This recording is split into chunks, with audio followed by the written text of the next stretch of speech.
अफसरों की लेट लतीफी से अधर में युवाओं का भविष्य है। यूकेपीएससी के भर्ती संशोधित प्रस्ताव पर कोई कार्रवाई नहीं हुई है। लोक सेवा आयोग ने अफसरों को संशोधित प्रस्ताव भेजे थे। 6 महीने बीत जाने पर भी लोक सेवा आयोग को ये नहीं भेजे गए। यूकेपीएससी के फिलहाल कोई भी भर्ती प्रस्ताव नहीं। ऐसे में सीएम धामी के मिशन रोजगार को यहाँ पर बड़ा झटका लगता हुआ नजर आ रहा है। लापरवाही यहाँ पर साफ देखी जा सकती है। लोक सेवा आयोग ने अफसरों को अभी तक संशोधित प्रस्ताव नहीं भेजे।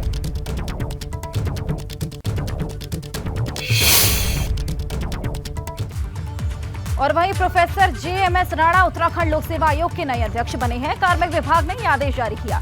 आयोग में ही सदस्य पद पर जगमोहन सिंह राणा रहे हैं और ऐसे में डॉक्टर राकेश कुमार के इस्तीफे के बाद ये पद खाली चल रहा था, लेकिन अब कार्मिक विभाग के नए आदेश के हिसाब से प्रोफेसर जेएमएस राणा उत्तराखंड लोक सेवा आयोग के नए अध्यक्ष बनाए गए। तो बड़ी जिम्मेदारी यहाँ पर डॉक्टर राकेश कुमार के इस्तीफे के बाद ये पद लगातार खाली था। ऐसे में नए आदेशों के अनुसार यहाँ पर जेएमएस राणा इस नई सीट पर तैनात होंगे।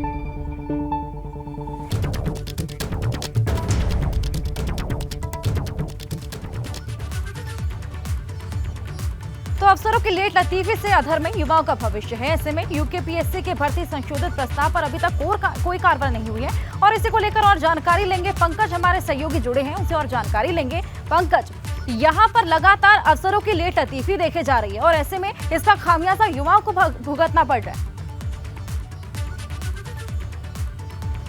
निश्चित तौर हर्षा, देखिए पूरे प्रदेश भर में युवा आंदोलनरत हैं तमाम परीक्षाओं को लेकर कि उनका भविष्य कहीं ना कहीं अधर में है। उत्तराखंड में जो भर्तियां की जानी थी उनकी अध्याचन अभी तक नहीं निकाले गए हैं, तो इससे लेकर युवाओं में भी रोष है। लेकिन क्योंकि मुख्यमंत्री पुष्कर सिंह धामी कई बार तमाम विभागों को ये आदेश जारी कर चुके हैं, कई बार रिव्यू मीटिंग ले चुके हैं, वो कह चुके हैं कि जितने भी विभागों में खाली पद हैं उनका ब्यौरा तैयार करके अलग अलग तरह से शासन को उपलब्ध कराया जाए, उसके बाद उनको आयोगों को भेजा जाएगा। आयोगों के पास तकरीबन जो लोक सेवा आयोग है उसके पास पिछले दौरान जब अध्याचन नहीं भेजे थे 16 ऐसी भर्तियां थी जिनकी भर्तियां कराई जानी थी, लेकिन उनमें कुछ दिक्कतें थी, कुछ बिंदुओं पर संशोधन किए जाने थे, आरक्षण की चीज़ें होनी थी, कुछ अन्य कुछ गलतियां उसमें पाई गई थी। तो आयोग ने इन सभी परीक्षाओं के अध्याचन के लिए फिर से साजन को रिमाइंडर भेजा था। ये कहा था कि वो इनको संशोधित करके आयोग को भेजे और आयोग उन पर परीक्षाओं के लिए आगे प्रक्रिया शुरू करेगा।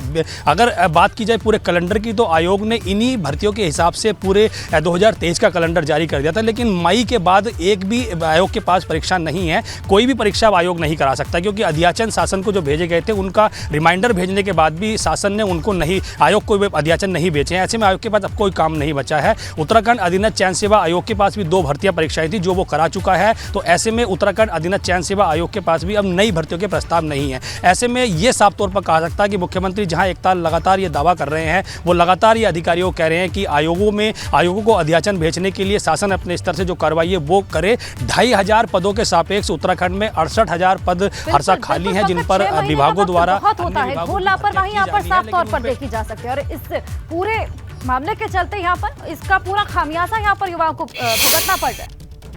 बहुत शुक्रिया आपका तमाम जानकारी के लिए।